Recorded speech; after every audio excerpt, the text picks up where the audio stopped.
வணக்கம். செல்வகுமாரின் அதிகாலை வானிலை ஆய்வறிக்கை. அதிகாரப்பூர்வ வானிலை அறிக்கைக்கு இந்திய வானிலை ஆராய்ச்சித்துறை அறிக்கையை பார்க்கவும். 2025 ஆகஸ்ட் 11 திங்கட்கிழமை அதிகாலை நிலவர வானிலை பதிவு. வானிலை அமைப்பு. வங்கக்கடலின் வளிமண்டலத்தில் நீடித்துக் கொண்டிருந்த காற்று சுழற்சி, அதாவது நேற்றைக்கு டெல்டா மாவட்டங்களுக்கு அருகே ஒரு மெலிந்த சுழற்சி இருந்தது, அது அப்படியே செயலிழந்து விட்டது. இருந்தாலும் ஏற்கனவே தென்னிந்திய நிலப்பகுதிகளில் ஒரு காற்று சுழற்சியும் வங்கக்கடலின் வளிமண்டலத்தில் ஒரு காற்று சுழற்சியும் ஆந்திர பிரதேசம் தமிழ்நாடு எல்லையோரம் நீடித்துக் கொண்டிருந்தது நினைவுபடுத்த விரும்புகிறேன். அவை ஒன்றிணைந்து தற்பொழுது வங்க கடற்பகுதிகளில் தீவிரமடைந்திருக்கு. தென்னிந்திய நிலப்பகுதினா கர்நாடகா ஆந்திர பிரதேச நிலப்பகுதிகளில் நீடித்து கொண்டிருந்த அந்த காற்று சுழற்சி வங்க கடற்பகுதிக்கு வந்து ஒன்றிணைந்து தீவிரமடைந்திருக்கு. இதனால் வடமேற்கு வெப்ப நீராவி காற்று தடையாக இருந்தது. இப்போ வட இந்திய நிலப்பகுதியில் இருப்பது கடலுக்குள் மேல் வந்த காரணத்தினாலே வட இந்திய அதாவது வடமேற்கு வெப்ப நீராவி தமிழ்நாட்டுக்குள் நுழைவதற்கு சாதகம் ஏற்பட்டது. அது மட்டுமல்லாமல் மேற்கு காற்றும் வெப்பமடைந்து வந்தது. நேற்றைக்கு திருப்பூர் மாவட்டத்தில் உச்சபட்ச வெப்பமாக இருந்திருக்கும் ஈரோடெல்லாம். அதில் வெப்பத்தின் காரணமாக லேசாக்கி மேலெழுந்த நீராவி வடமேற்கு நீராவி எல்லாம் வடகடலோரம் முதல் திருவள்ளூர் மாவட்டத்தோட ஊத்துக்கோட்டை முதல் புதுக்கோட்டை மாவட்டம் வரைக்கும் இணைந்து குளிர்விக்கும் அமைப்பாக காற்று சுழற்சி செயல்பட்ட காரணத்தினாலே நல்லதொரு மழைப்பொழிவை டெல்டா மாவட்டங்கள் மற்றும் வடகடலோர மாவட்டங்கள், வடவுள் மாவட்டங்கள், கர்நாடக எல்லையோரம், ஆந்திர எல்லையோரம் தொடங்கி நல்ல மழைப்பொழிவை மிக கன மழைப்பொழிவை கொடுத்திருக்கிறது. கிடைக்கப்பட்ட தகவலின் அடிப்படையில் தற்பொழுது டெல்டா மாவட்டங்களின் மிக முக்கியமான சில அதிகபட்ச மழைப்பொழிவு மட்டும் கிடைக்கப்பட்டிருக்கிறது. இந்த அதிகாலை நேரத்தில் இன்னும் பொழுது விடியும் வரை இந்த மழைப்பொழிவு தொடரும். பொழுது விடிந்தும் 8-9 மணி வரைக்கும் இந்த தூறல் தொடர்ந்து கொண்டிருக்கும். திருச்சி வரை கூட மழைப்பொழிவு தொடர்ந்து கொண்டிருக்கிறது. திருச்சி, கடலூர், மயிலாடுதுறை இந்த மாவட்டங்கள், காரைக்கால், நாகப்பட்டினம் மாவட்டத்தோட கடலோர பகுதி வரைக்கும் நல்ல மழைப்பொழிவை இன்னும் கொடுத்து கொண்டிருக்கிற வேளையில், பொழுது விடிந்தும் தொடரப்போகிற நிலையில் காலை 8 மணிக்கு மேல் தீவிரம் குறைந்து 9-10 மணிக்கு மேல் மேலும் குறைந்து பிறகு தெளிவடைந்துவிடும், நின்றுவிடும் மழை. இருந்தாலும் மீண்டும் மழை வரும். அது தொடர்பாக விரிவான அறிக்கையை சமர்ப்பிக்க இருக்கிறேன். இதில் கிடைக்கப்பட்ட தகவலின் அடிப்படையில் டெல்டா மாவட்டங்கள், அதன் சுற்றியுள்ள பகுதிகள், மேலும் கிடைக்கப்பட்ட சில தகவல்களை, அதாவது மழைப்பொழிவு தகவல்களை மட்டும் பதிவு செய்கிறேன். தோப்புத்துறை வேதாரண்யம் அருகே இருக்கக்கூடிய Thopputhurai 72 millimetre, 4 Vedapathi 76 millimetre, Panchanadikulam Naduchethi 82 millimetre, Chettipulam 112 millimetre, Moolakarai 77 millimetre, Edaiyur 82 millimetre, Thagattur 43 millimetre, Thiruthuraipoondi 76 millimetre, Pirinjimoolai அதாவது எட்டுக்குடி திருக்கோளைக்கு அருகில் இருக்கக்கூடிய 71 மில்லிமீட்டர், நாகப்பட்டினம் 84 மில்லிமீட்டர், திருவாரூர் அதாவது பிரிஞ்சிமூளை என்பது வேளாங்கண்ணி திருத்துறைப்பூண்டி சாலை சீராவட்டம் மற்றும் 71 millimetre, Nagapattinam 84 millimetre, Thiruvarur 76 millimetre, Thirumarugal 81 millimetre, Thirukkannapuram 100 millimetre, Nachiyar Koil 93 millimetre, Kabisthalam 80 millimetre, மேலும் திருவாரூர் 76, கமலாபுரம் 50 மில்லிமீட்டர், மன்னார்குடியில் மட்டும் 30 மில்லிமீட்டர் மிக குறைவு. ஏன்னா அதற்கு முன்பே 111 மில்லிமீட்டர் 2 நாட்களுக்கு முன்பு பெய்த காரணத்தினால இங்கு சற்று குறைவு, குளிர்ச்சி தன்மை இவையெல்லாம் அந்த வானிலை அமைப்பு செட்டாகி இருக்கிறது. மேலும் திருவள்ளூர் மாவட்ட ஆந்திர எல்லையோரத்தில் கூட 70 மில்லிமீட்டர் மழை பொழிந்திருக்கிறது. சிங்கப்பெருமாள் கோவில், அதாவது தாம்பரத்திற்கும் செங்கல்பட்டுக்கும் இடைப்பட்ட சிங்கப்பெருமாள் கோவில் 114 மில்லிமீட்டர். மேலும் பார்த்தீங்கன்னா கடலூர் மாவட்டம் முட்டம் மற்றும் மயிலாடுதுறை மாவட்டம் மணல்மேடு காவிரி கரையோரத்தில் 110 மில்லிமீட்டர் மணல்மேடு, சமயபுரம் 102 மில்லிமீட்டர். இப்படி நிறைய மழை. சென்னைக்குள்ள மட்டும் 20 மில்லிமீட்டர் தான் மழை பொழிந்திருக்கிறது. இந்த இப்படிப்பட்ட மழைப்பொழிவை விட இன்னும் கூடுதல் மழைப்பொழிவு இருக்கிறது விழுப்புரம், திருவண்ணாமலை, கள்ளக்குறிச்சி, புதுச்சேரி, கடலூர், மயிலாடுதுறை மாவட்டத்தில் இன்னும் கொஞ்சம் மழைப்பொழிவு அறிக்கையெல்லாம் கிடைக்கப்பெற வேண்டியிருக்கிறது. மேலும் செங்கல்பட்டு, காஞ்சிபுரம், ராணிப்பேட்டை, திருப்பத்தூர், வேலூர் இதெல்லாம் இன்னும் நிறைய மழைப்பொழிவு பொழிந்திருக்கிறது. அறிக்கை வந்ததும் சமர்ப்பிக்கிறேன். வானிலை அறிக்கைக்குள் போவோம். இப்பொழுது ஆந்திர பிரதேசத்தை ஒட்டிய, அதாவது தமிழ்நாடு ஆந்திர பிரதேச எல்லையை ஒட்டிய வங்க கடற்பகுதிக்கு மேலே நீடித்து கொண்டிருக்கூடிய கீழடுக்கு சுழற்சியானது மேற்கு வடமேற்கு வெப்ப நீராவியை தமிழ்நாட்டில் குவித்து காற்று சுழற்சி வளிமண்டலத்தில் குளிர்விக்கும் காற்றை அனுப்பி தமிழ்நாட்டில் குளிர்வித்து மழைப்பொழிவை ஏற்படுத்தி கொண்டிருக்கிறது. டெல்டா முதல் வடகடலோரம் வட உள் மாவட்ட பகுதிகள் வரைக்கும். இப்போ இந்த காற்று சுழற்சி மிக வேகமாக ஆந்திர பகுதியை நோக்கி நகர்ந்து விடும். ஆந்திர பகுதியை நோக்கி நகர்ந்தாலும் இரு காற்று இணைவு என்பது கடலூர் மாவட்டத்திற்கு வடக்கே நடைபெற்று கொண்டே இருக்கும். இதனால மழைப்பொழிவு இன்றைக்கும் உண்டு, நாளைக்கும் உண்டு. 13ஆம் தேதி வரை மழை வாய்ப்பு இருக்கிறது வடகடலோரம் வடபுல் மாவட்ட பகுதிகளில், ஆந்திர கர்நாடக எல்லையோர பகுதிகளில். இப்பொழுது தூறல் தூறி கொண்டிருக்கிற நிலையில், அதாவது இது நேற்று மாலை கிளம்பிய வெப்ப நீராவி, இந்த மாலை கிளம்பிய வெப்ப நீராவி இந்த அதிகாலை வரைக்கும் வந்தடைந்திருக்கிறது. குளிர்விக்கும் மேலடுக்கு சுழற்சி குளிர்வித்துக் கொண்டிருக்கிறது. இரவில் சூரியன் இருக்காது என்பதன் காரணமாக வெப்ப நீராவி மேலடுக்கிலே வருவதற்கு வாய்ப்பில்லை. இதனால் இந்த மழைப்பொழிவு நின்றுவிடும். மீண்டும் வெயில் வந்ததும் வெப்பமடைய மதியத்திலிருந்தே மீண்டும் மேகங்கள் கருக்க தொடங்கும். டெல்டாவு கூட தொடங்கும். காலை 10 மணிக்கு விலகினாலும் 8 மணிக்கு விலகும், 10 மணிக்கு முழுமையாக விலகினாலும் மீண்டும் மதியம் 1 மணி 2 மணிக்கெல்லாம் ஆங்காங்கே கருக்கல் தொடங்கி மதியம் 2:30 3 மணிக்கெல்லாம் மீண்டும் மழைப்பொழிவை கொடுக்க தொடங்கும். எங்கெல்லாம்னு பார்த்தீங்கன்னா முதல்ல மேற்கு மாவட்டங்களிலிருந்தே மழைப்பொழிவு தொடங்கி வர வாய்ப்பு இருக்கிறது. இன்றைக்கு மதியம் 1 மணிக்கு ஈரோடு மாவட்டம் வடக்கு பகுதி, அதாவது ரொம்ப பெரிய மழை இல்லை, அதாவது அங்கே கோவில் திருவிழாக்கள் இருக்கு, அச்சப்பட வேண்டாம், அது பெரிய மழை கிடையாது, லேசான மழை. மதியம் 1 மணி 2 மணிக்குள்ள வரலாம்.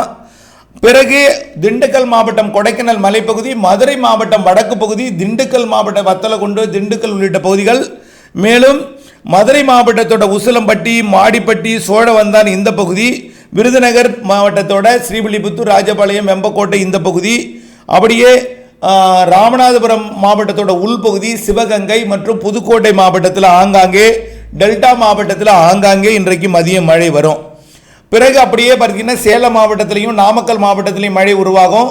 அரியலூர், பெரம்பலூர், கடலூர் மாவட்டத்திலையும் மழை உருவாகும் இன்றைக்கு மதியம்.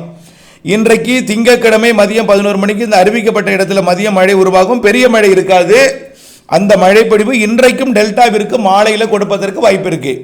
டெல்டா மட்டுமல்ல, சிவகங்கை, புதுக்கோட்டை, ராமநாதபுரம் உள்பகுதி மற்றும் தஞ்சாவூர், திருவாரூர், நாகப்பட்டினம், காரைக்கால், மயிலாடுதுறை, கடலூர் மற்றும் அரியலூர், பெரம்பலூர், புதுச்சேரி, கள்ளக்குறிச்சி, விழுப்புரம், திருப்பத்தூர், வேலூர், ராணிப்பேட்டை, திருவண்ணாமலை, கள்ளக்குறிச்சி, விழுப்புரம் மற்றும் சென்னை, திருவள்ளூர், காஞ்சிபுரம், செங்கல்பட்டு இங்கெல்லாம் இன்றைக்கு மாலையில் மழை இருக்கு. அது இரவிலே கொஞ்சம் கூடுதல் பரப்பில் வட கடலோர மாவட்டங்களில் கொடுக்கும். ஆனால் ஒரு அரை மணி நேரத்துக்கு மேலே நீடிக்காது. இன்றைக்கு பெய்தது போலவே விடிய பெய்கிறது, நீடித்த நின்ற மழை பொழிவெல்லாம் கிடையாது. வரும் பெய்யும் போயிட்டே இருக்கும். அப்படித்தான் மழை. காரணம், காற்று சுழற்சி விலகிவிடும். வெப்ப நீராவி திசை மாறி ஆந்திர பிரதேச கடற்கரையோரமாக போய்விடும். தமிழ்நாட்டில் உயரக்கூடிய வெப்பத்தால் மட்டும் கொஞ்சம் மழை இருக்கும். இருந்தாலும் குளிர்விக்கும் அமைப்பு நேற்றைய தரைப்பகுதியில் இருக்கக்கூடிய மழையால் ஏற்பட்டிருக்கக்கூடிய குளிர்விக்கும் அமைப்பு தான் கடலோர வளிமண்டல சுழற்சி கொஞ்சமாக இங்கே வந்து குளிர்விக்கும் அமைப்பை ஏற்படுத்தும். பெரிய மழை இருக்காது. தமிழ்நாட்டிற்கு இருக்கும் மழை, இன்றைக்கு மழை இருக்கும். நேற்று போல் இருக்காது. இன்றைக்கும் மழை இருக்கும். ஈரோடு தொடங்கி கடலூர், கொடைக்கானல் தொடங்கி டெல்டா மற்றும் திருச்சி உள்ளிட்ட மாவட்டங்கள், அரியலூர், பெரம்பலூர் உள்ளிட்ட மாவட்டங்கள். அடுத்தபடியாக நாளை எப்படி இருக்குன்னு பார்த்தீங்கன்னா, நாளை அதிகாலை வரைக்கும் வடகடலோரத்துக்கு தான் வாய்ப்பு இருக்குது. நாளை அதிகாலை வரைக்கும். ஆனால் டெல்டாவிற்கெல்லாம் வாய்ப்பில்லை, ஒரு முறை மட்டுமே வரும். ஆனால் இன்னொன்னே உண்டு, கடலிலே காற்று சுழற்சி நீடித்துக்கின்றிருக்கிற காரணத்தினாலே கடலிலே இரு காற்று இணைவு நடைபெறும். இப்போ வேதாரண்யத்திலிருந்து கிழக்கே பார்த்தீங்கன்னா கடலிலே கடுமேகம் இருக்கும், கருமேகம் இருக்கும், மழை பொழிவு கடலிலே இருக்கும், கரையில் இருக்காது. மீனவர்கள் மீன்பிடிக்க செல்லும் பொழுது கடலுக்குள்ள மழை இருக்கும், கடலுக்குள்ள இடிமழை இருக்கும். ஆனால் கரையில் இருக்காது. கடலுக்குள்ள 24 மணி நேரம் மழை இருக்கும். காரணம், இருகாற்று இணைவு கடலுக்குள் ஏற்பட்டு கொண்டே இருக்கும். சென்னைக்கு கிழக்கே பார்க்கும் பொழுதும் கருமேகம் கடலிலே இருக்கும், மழை கடலுக்குள் இருந்து கொண்டே இருக்கும். இந்த நிலை 3 நாட்களுக்கு தொடரும். தமிழ்நாட்டில் மேலும் நாளைக்கு 12ஆம் தேதியும் மழை உண்டு. ஆனால் அது டெல்டாவிற்கு தராது. இன்றைக்கு ஒரு நாள் மட்டும்தான் இந்த கொடைக்கானலிருந்து டெல்டாவிற்கும் புதுக்கோட்டைக்கும், ஈரோட்டிலிருந்து மயிலாடுதுறை வரைக்கும். ஆனால் நாளை ஈரோட்டிற்கு வடக்கே ஈரோடோட வடக்கு ஓரம்னு சொல்லலாம். கர்நாடக எல்லை ஓரம் மலைப்பகுதி, பர்கூர் மலைப்பகுதி மற்றும் மைசூரு மற்றும் கர்நாடக பகுதி, பெங்களூரு, கிருஷ்ணகிரி, தருமபுரி, நாளையெல்லாம் இங்கே தான் மழை பெய்யும். நாளை மாலை இரவில் சேலம் மற்றும் நாமக்கல் மாவட்டத்தோட வடக்கு தம்மம்பட்டி, சேலம் மாவட்டத்தோட தம்மம்பட்டிக்கு வடக்கே வாழப்பாடி, ஆத்தூர் மற்றும் கல்வராயன் மலைப்பகுதி, பாப்பிரெட்டிப்பட்டி, அரூர், பொம்மிடி மற்றும் அதற்கு வடக்கே இருக்கக்கூடிய ஊத்தங்கரை மற்றும் அப்படியே கர்நாடக எல்லையோர ஒசூர் பகுதி, தேன்கனிக்கோட்டை பகுதி, அஞ்சட்டி பகுதி, இப்படியே வேப்பனப்பள்ளி பகுதி, அப்படியே குப்பம் பகுதி, நகரி மற்றும் ஆந்திர பிரதேசத்தோட பெரும்பாலான பகுதிகள், ஆந்திர எல்லையோர தமிழ்நாட்டின் மாவட்டங்களாம் திருப்பத்தூர், வேலூர், ராணிப்பேட்டை, சென்னை, திருவள்ளூர், காஞ்சிபுரம், செங்கல்பட்டு, திருவண்ணாமலை, விழுப்புரம், புதுச்சேரி, கள்ளக்குறிச்சி மற்றும் கடலூர், அப்படியே செங்கல்பட்டு இந்த மாவட்டங்களுக்கு தான் நாளை மழை இருக்கும். புதுச்சேரிக்கு அதாவது கடலூருக்கு தெற்கே வாய்ப்பில்லை. நாளை இன்றைக்கு ஒரு நாள் தான் இந்த டெல்டாவிற்கும், அதுவும் சிறிது நேரம் மழைப்பொழிவு மாலை இரவில். அடுத்தபடியாக 13ஆம் தேதியும் மழை இருக்கும். ஆனால் இன்றைக்கு பெய்வது, அதாவது நாளை பெய்வது போல 13ஆம் தேதி இருக்காது. அதாவது 12ஆம் தேதி பெய்வது போல 13ஆம் தேதி இருக்காது. ஆனால் கொஞ்சம் கூடுதல் பரப்பிலே மழை இல்லை, அதாவது குறைவான பரப்பில் பெய்தாலும் அழுத்தமான மழை இருக்கலாம் ஆந்திர எல்லையோரத்தில். காரணம், தீவிரமடைந்து செயல்படக்கூடிய அந்த காற்று சுழற்சி ஆந்திர பிரதேசத்தோட விசாகப்பட்டினத்திற்கும் மசூலிப்பட்டினத்திற்கும் இடைப்பட்ட பகுதி வழியாக மேற்கு நோக்கி வடக்கு ஆந்திர பிரதேசம், தெற்கு ஒடிசா, சத்தீஸ்கர், தெலுங்கானா வழியாக இந்த நிகழ்வு உள்நோக்கி நகரும் என்பதனால 13ஆம் தேதியிலிருந்து மழைப்பொழிவு தெலுங்கானா, ஆந்திர பிரதேசத்திற்கு தீவிரமடையும். இருந்தாலும் இரு காற்று இணைவில் கொஞ்சம், அதாவது வடமேற்கு வெப்பநீராவி, இப்போ கோவாவில் இருக்கிற காற்று புதுச்சேரிக்கு வடக்கே வரும். மும்பையிலேருந்து வரக்கூடிய காற்று சென்னை அருகே வரும். ஆனால் டெல்லியிலேருந்து வரக்கூடிய காற்று நெல்லூர் மற்றும் இந்த பகுதிக்கு வரும். அதாவது சுழலும் பொழுது இந்த வெப்ப நீராவி அதிக தொலைவிலிருந்து வரும் பொழுது அதிகமான வெப்பம், விடிய விடிய மழை பொழிவெல்லாம் இருக்கும் ஆந்திர பிரதேசத்தில். ஆனால் தமிழ்நாட்டை பொறுத்த வரைக்கும் இப்போ மங்களூரிலிருந்து கிளம்பக்கூடிய காற்று தான் புதுச்சேரி மற்றும் அதற்கு வடக்கு புறம் வரும் என்பதனால கொஞ்ச நேரத்தில் பெய்து கொஞ்ச நேரத்தில் நிறைவடைந்து விடும். ஆனால் பெய்யும் இடத்துல வலுத்த மழை இருக்கும். அதனால வரக்கூடிய புதன்கிழமையும் மழை இருக்கு வடகடலோரம், வடவுள் மாவட்ட பகுதிகளுக்கு. வரக்கூடிய வியாழக்கிழமை 14ஆம் தேதி கூட மழை இருக்கிறது வடகடலோரம், வடவுள் மாவட்ட பகுதிகளுக்கு. சரியா சொல்ல போனா இன்னைக்கு ஒரு நாள் மட்டும்தான் மயிலாடுதுறை மாவட்டம் மற்றும் அதாவது பெரும்பாலான இடங்கள் ஆங்காங்கே குறைவான மழை. நாளை மயிலாடுதுறைக்கு வடக்கே தான் கடலூர் உள்ளிட்ட அரியலூர், பெரம்பலூர் உள்ளிட்ட பகுதிகளுக்கு, அரியலூர், பெரம்பலூர், கடலூர், மயிலாடுதுறையை விட கடலூருக்கு வடக்கே தான் நல்ல மழைப்பொழிவு உறுதியாக இருக்கும். வரக்கூடிய வெள்ளிக்கிழமை வரைக்கும் வடகடலோரம் இருக்கு. வியாழக்கிழமை 14ஆம் தேதி வரைக்கும் கண்டிப்பாக வடகடலோரம், வடவுள் மாவட்ட பகுதி, ஆந்திர எல்லையோர, கர்நாடக எல்லையோர, ஆந்திர பிரதேசம், தெலுங்கானாவில் நிறைய மழைப்பொழிவை கொடுக்க போகுது. புரிந்திருக்கும்னு நினைக்கிறேன். இதில் மேற்கு தொடர்ச்சி மலை மாவட்டங்களுக்கு எப்பொழுது மழை பெய்யும், ஊரெல்லாம் சொல்கிறீர்கள், எங்கள் ஊருக்கு பற்றி சொல்ல மாட்டீர்களா என்று கேட்டுக்கொண்டிருக்கிறீர்கள். உங்களுக்கும் இதோ அறிக்கை. தென்மேற்கு பருவமழை இப்பொழுது தீவிரமடைய போகிறது. ஆந்திர பிரதேசம் கரை கடந்து தெலுங்கானா வழியாக உள்ளே நகரக்கூடிய இந்த நிகழ்வு தென்மேற்கு பருவக்காற்றை கேரளா வழியாக உள்ளே ஈர்க்க போகிறது.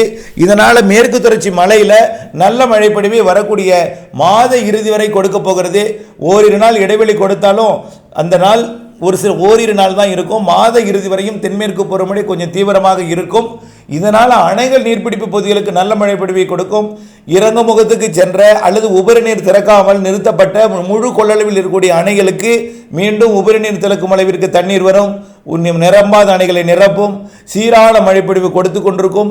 பாதிப்பில்லாத மழைப்பொழிவாக நீலகிரி மற்றும் வால்பாறை பகுதிகளில் கொடுத்து கொண்டிருக்கும். கன்னியாகுமரி முதல் நீலகிரி வரை மழைப்பொழிவை கொடுத்தாலும் முதலிடத்தை நீலகிரி பிடிக்கும். அதை விட கூடுதல் மழைப்பொழிவை காவிரி நீர்பிடிப்புகள் பிடிக்கும் பகுதிகள் பிடிக்கும். அதை விட கூடுதல் மங்களூர், உடுப்பி உள்ளிட்ட பகுதிகள் பிடிக்கும். ஆகவே கண்டிப்பாக மழைப்பிடிப்பு மாத இறுதி வரை இருக்கிறது. ஆந்திர பிரதேசத்தில் இப்போ உருவாகக்கூடிய ஒரு நிகழ்வுக்கு பிறகு மேலும் 2 நிகழ்வு ஆந்திர பிரதேசம் வழியாக, தெலுங்கானா வழியாக மகாராஷ்டிரா, குஜராத்துக்கு பகுதியை நோக்கி நகர இருக்கிற காரணத்தினாலே கண்டிப்பாக இந்த மாத இறுதி வரை வடகடலோரம், ஆந்திரா, தெற்கு, அதாவது பிற மாவட்டங்களுக்கு இருக்கும். தென்மேற்கு பருவமழை பெய்ய இடத்துல இருக்கும். அங்கிருந்து சாரல் வரும், தூரல் வரும், இதமான வெப்பநிலை இருக்கும் என்பதனால பெரிய அளவில் தமிழ்நாட்டில் வெப்பச்சலன மழைப்பிடிப்பு இந்த மாத இறுதி வரை பெரிதாக இருக்காது. இருந்தாலும் இடையிடையே குழப்ப மாநில லேசான மழை, மிதமான மழை எல்லாம் இருக்கிறது. அது ஒவ்வொரு நாளும் அவ்வப்பொழுது மாறி அமையக்கூடிய இந்த வளிமண்டல சுழற்சி செட் ஆகும் பொழுது அன்றைக்கு வானிலை அறிக்கையை வழங்குகிறேன். தொடர்ந்து இணைந்திருங்கள் அப்டேட்ஸுடன். மேற்கு தொடர்ச்சி மலை காற்று பகுதிகள், கணவாய் பகுதிகளுக்கும் இதுவரை மழை பெய்யாத பகுதிகளுக்கும் மழை இருக்கிறது. வரக்கூடிய நாட்களில் அது அமையும். அது எப்பொழுது என்பதை வரக்கூடிய நாட்களிலே அறிவிக்கிறேன். இணைந்தே இருங்கள் அப்டேட்ஸுடன். நன்றி.